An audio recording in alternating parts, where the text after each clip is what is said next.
오늘 얘기를 안 할 수가 없을 것 같습니다. LG화학이 네네네. 말이 되게 많습니다. 네네, 그렇죠. 네. 대표님께서는 좀 그 부분 어떻게 보십니까? 일단은 사실은 그 심정적으로 보기에 네. 그 2차전지 배터리 때문에 LG화학을 투자할 가치가 있다고 보고 믿고 그걸 샀는데 갑자기 네. 걔를 분사한다거나 이렇게 하면은 당연히 그럼 뭐 이건 사기, 그러니까 뭐라고 해야 될까, 그 뒤통수 맞은 느낌이 드는 네, 거는 네. 느낌적으로는 그러시잖아요. 기만당한 거. 네네. 그런데 실질적으로는 어떤 제가 보는 측면에서는 그게 100% 자회사기 때문에 뭐라 그러지, 회계 기준상 네. 연결 재무제표상 네, 네. 이 자회사에서 나는 이익이나 모든 것들이 LG화학에 그대로 다 반영되게 돼 있는 거죠. 네. 다만 사업을 영위하는 데 있어서는 분리돼서 사업을 가져가는 게 훨씬 더 그 효율적이에요. 이를테면 이런 거죠. 그 LG화학에 속해 있었기 때문에 되게 우스꽝스러운 게 그거더라고요. 그 애널리스트가 화학 전문가예요. LG화학의 담당 애널이 네. 화학 전문가였던 거예요. 근데 배터리는 다른 분야거든. LG화학은 순수한 화학회사거든요. 네네. 네네. 그래서 요즘 LG화학 주가 오르는 게 배터리만이 아니에요. 요즘 네. 화학이 되게 좋아요. 그리고 아직 포텐셜이 큽니다. 화학주가. 네, 네, 네. 그런데 이제 LG화학은 그것 때문에도 오른 건데 사실 앞에 불을 배터리가 당겼기 때문에 여러분들은 구별해서 못 보고 계시지만 사실은 화학 부분이 큰 거죠. 거기 안에는. 그러니까 이게 각각 사업으로 성장하는 게 훨씬 더 시너지가 있어요. 네네. 그러면서 두 개 배터리 회사의 모든 이익이 다 여기에 잡히기 때문에 네. 연결로 네. 그런 의미에서는 사실 주가에는 손해 줄 게 없거든요. 더군다나 이 배터리 부분을 다른 수익을 챙길 수 있는 기회가 생길 수 있어요. 예를 들면 M&A 뭐 이런 것들, 네, 네. 이런 것들을 줬을 때 만약에 얘가 M&A 돼서 팔린 값이 LG화학의 주가에 다 반영돼요. 네. 그 다음에 얘만 단독 회사니까 단독 상장 뭐 다 가능해요. 네네. 네네. 그렇기 때문에 장기적으로 봤을 때는 LG화학은 더 잘 가기 위해서 분할한 면이 있는데 지금 당장은 배터리가 핵심인데 배터리를 빼? 누구 뒤통수를 치는 거지 이게. 나 배터리 때문에 한 건데. 그런 느낌이 드시는 건 맞으실 거예요. 근데 이제 다만 안타까운 거는 여러분이 익숙하게 이제 마음을 편하게 놓으시려면 LG화학 그 배터리 분사하면서 매수 청구권 같은 걸 줘서 네. 주식을 나눠준다든지 이런 게 같이 붙어 있었으면 여러분은 그럼 내가 납득하지 이렇게 생각하시는데 그거 주식도 안 주고 네. 그냥 뭐 분리야? 이렇게 생각하시는데 그거는 아니니까 사실상은 느낌적으로는 그렇지만 제가 그냥 제 생각에는 중장기적으로 봐서 나쁜 거 아니고요. 지금 다만 제가 보기에 왜 빠지냐 하면 넘어진 김에 쉬어가는 사람도 있는 것 같아요. 그동안 수익이 났는데 이거를 더 앞으로가 더 커. 그래서 들고 있었던 게 있었겠죠. 네네. 근데 시장도 조정을 하잖아요 지금. 네. 그럼 이참에 정리. 수익이 난 것도 네네네네. 크게 들고 있던 사람들은 그냥 쑥쑥 팔 것 같아요. 네. 그 기관이 뭐 제가 여러분 잘은 모르겠는데 연기금이 지금 파는 건 제가 확인은 못했는데 지금 국민연금이나 연기금은 팔아야 돼요 한국에서. 네. 왜냐하면 어떤 상황이냐면요 연기금은 개인처럼 그렇게 안 하기 때문에 한국 주식 비중, 미국 주식, 해외 주식 비중이 정해져 있거든요. 네. 근데 코로나 터지고 나서 그 국민연금이 주식을 사줬어요. 그래서 받쳐줬거든요. 근데 이게 많이 올랐잖아요. 네. 그러니까 원래 한국 주식 비중을 지금 오버했어요. 아, 주가가 올라가면서. 네. 그래서 얼만큼을 팔아야 돼요. 네네. 그래서 파는 거예요. 그러니까 뭐 요즘 기관 애들이 뭐 밀어버리네, 쟤들 또 이제 일찍 빠져나가네, 뭐 이러시는데 그건 아니고요. 연기금의 경우에는. 아, 룰이 있군요. 네네. 몇 프로가 정해져 있는데 요번에 코로나 때 정말 한국 장 받쳐주면서 들어온 게 성공적으로 많이 올라서 네. 좀 줄여야 돼요. 자산 배분 기준이 있어요. 근데 그런 것들 때문에 그런 건데 어쨌든 LG화학은 심정적으로는 쉽게 마음은 안 놓이시겠지만 제가 보기에는 팩트는 예, 뭐 그렇게 나쁜 결과가 네. 올 것 같지는 않습니다. 자, 네, 서진님께서 주신 질문이시고요. 일단 오늘도 좋은 말씀 감사하시다는 네네. 인사를 해주셨고, 빅테크 기업이 반독점 기업으로 제재를 받게 되면 어떤 상황이 벌어지는지 자세히 알고 싶습니다라고 네 말씀을 해주셨습니다.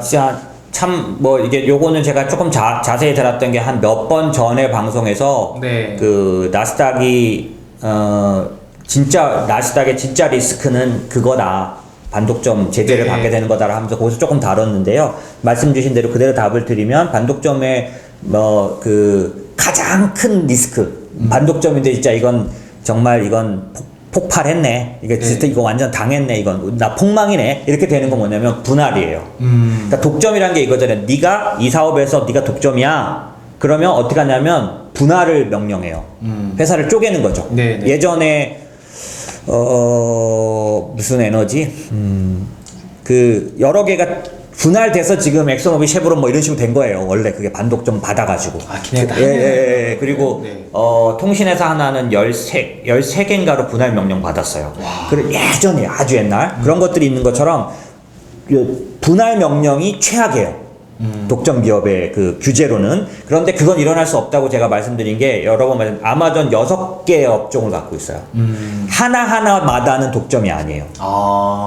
아마존 자체는 독점인데 분야별로는 다 각각으로는 독점이 아니에요. 무슨 말인지 아시죠? 그러니까 네. 그런 것 때문에 사실상 과거처럼 얘를 분할 명령을 할 수 있는 가능성은 극히 낮죠. 거기다가 얼마 전에 조사 받았을 때 그거 받았잖아요. 뭐냐면 실제로 지금 물가가 안 오르는 이유 중에 이런 빅텍 기업들이 무료로 제공하는 서비스들, 네. 페이스북 무료로 쓰잖아요. 네. 예, 그런 것들이 있다는 것 때문에 지금 전체 미국 정서가 어느 때보다 반독점에 대한 그 항의가 낮아요. 우리가 누리는 게 많으니까. 네.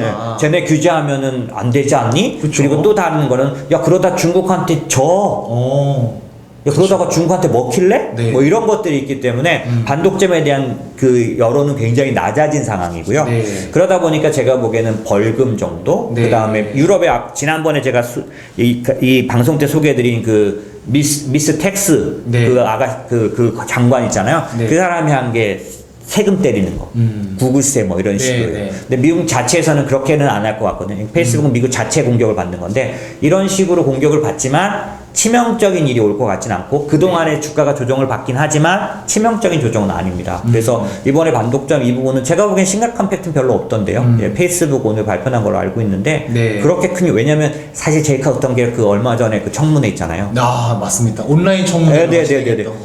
그게 제일 사실은 이슈였는데 거기서 이렇게 아주 우호적으로 통과했다는 얘기는 당분간 괜찮습니다. 네. 다만 이제 여러분 그건 있어요. 바이든이 들어오면 바이든이 들어오고 민주당이 양원을 장악하게 되면요. 네.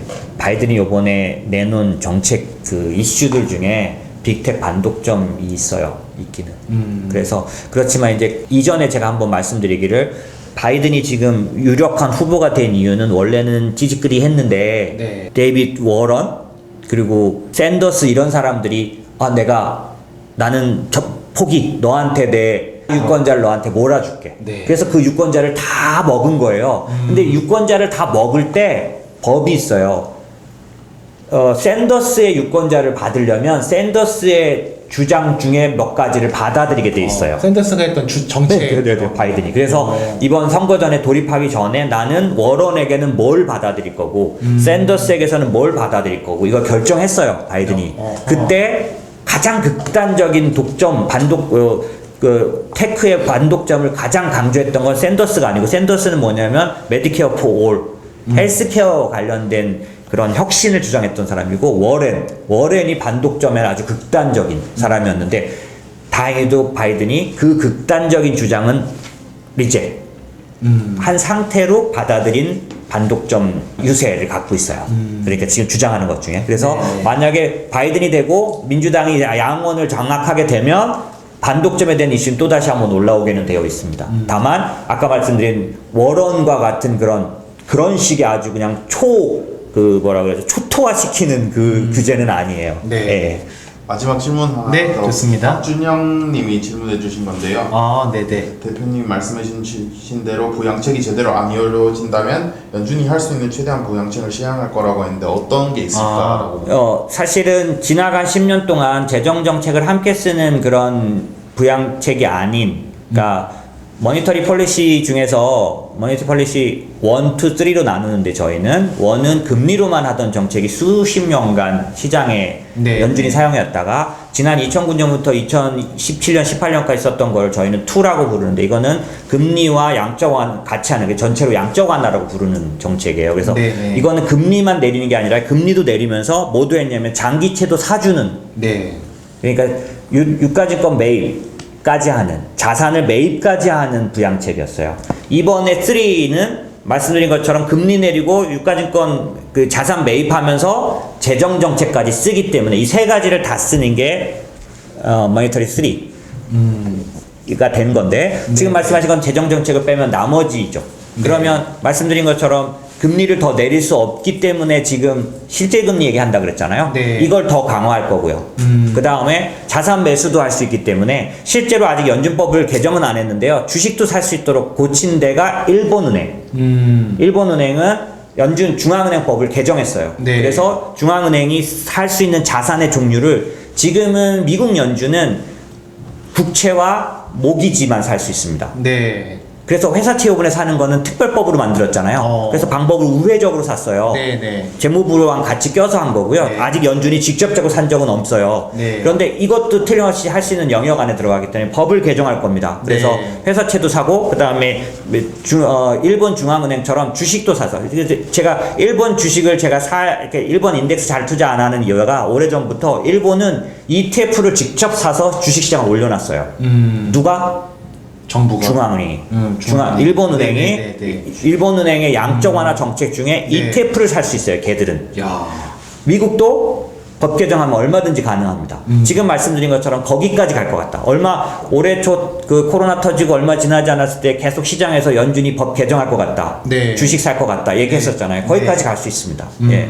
그런데 문제는 뭐냐면 주식 시장을 살리는 건 전체에서 상위만 살리는 게 될 가능성이 높아서 연준이 지금 갖고 있는 관심은 밑에 정말 소득이 약한 분들 이분들이 붕괴돼서는 실질적으로 경기는 살릴 수 없다라고 보니까 네. 연준의 고민은 거기에 있는 거지 주식시장을 부양하고 이런 거는 얼마든지 지금 할 수 있는 정책을 여러 개 갖고 있고요. 이번에도 코로나 때 먼저 금융시장부터 왜 살렸을까요? 그래서 금융 시스템을 안 망하게 부도가 안 나게 해놔야. 네. 그래서 제가 그때 왜 하이힐드 얘기 막 했잖아요. 네, 네. 부도가 안 나서 서로가 다 믿고 안심해서 뱅크런으로 안 돼야 그 다음부터 실물 시장을 건들 수 있거든요. 네. 그걸 하느냐가 앞단계에서 한 거잖아요. 근데 이번에도 만약에 부양을 하게 되면 우선 금융시장이 막 혼란에 빠질 거 아니에요. 지금도 기다리는데 부양책 안 나오고 있잖아요. 그래도 어떻게 기다릴 수 있어요? 시장이 왜 막 혼란에 왜 안 빠져요? 나올 거다 곧. 그 다음에 두 번째는 연준이 있지 않냐. 만약에 금융시장이 확 이렇게 어쨌든 역회전이 걸려서 뭔가 좀 긴박하면 금방 등판할 거다. 이 믿음이 있기 때문에 시장은 조정을 하지 폭락을 하지 않아요. 네, 네. 여기서 폭락은 비율을 말하는 게 아니죠. 말씀드린 알고리즘 매매나 그 다음에 뭐 옵션 매매가 많기 때문에 하루에 빠지는 폭은 확실히 커졌어요. 네. 하지만 그 폭을 폭락으로 보시지 말고 이유 없이 푹 떨어지는 폭락들. 예, 그런 것들. 네. 조정이 아닌 걸로 보이는 이런 모습들은 안 나타난 이유는 시장 근저에 연준에 대한 믿음이 있습니다. 이 부양책도 결국 지금 선거 때문에 저러지 나온다. 왜 앞에서 쏟아부은 돈을 받잖아요. 네네. 예. 그렇기 때문에 시장은 믿음을 갖고 가고 있는 정도라서 그 와중에 개인 투자자들이 어떤 아까 이익 실현 때가 왔다든지 뭔가 하여튼 자기가 신용 매매에 걸려서 매도가 나왔다든지 이런 식으로 해서 큰 숫자가 조정으로 나타나더라도 네. 아직은 제가 볼 때는 이게 그렇잖아요. 여러분 시장은요 누가 지시해서 움직이는 게 아니에요. 네. 컨센서스로 붕괴돼요. 모두가 다 시장에 대해서 의문을 가지면 붕괴됩니다. 네. 그래서 IT 버블 때 90년대 2000년대 IT 버블 때 IT 버블을 그러니까 그 폭락을 촉발시킨 사건이 금융시장에서 일어난 게 아니에요. 9.11 테러였었어요. 9.11 테러가 터졌는데 사람들이 정신 차려보니까 금융시장이 너무 올라와 있다는 거예요. 다 같이 자각을 같은 타임에 해버렸어. 그래서 다 같이 팔자를 냈더니 폭락. 이게 시장이에요. 그래서 무서워하는 건 그런 거잖아요. 근데 지금 시장은 다 같이 연준을 믿고 있어요. 네. 그죠? 그렇기 때문에 조금은 내려올 수 있지만 폭락이 폭락을 부르지는 않습니다.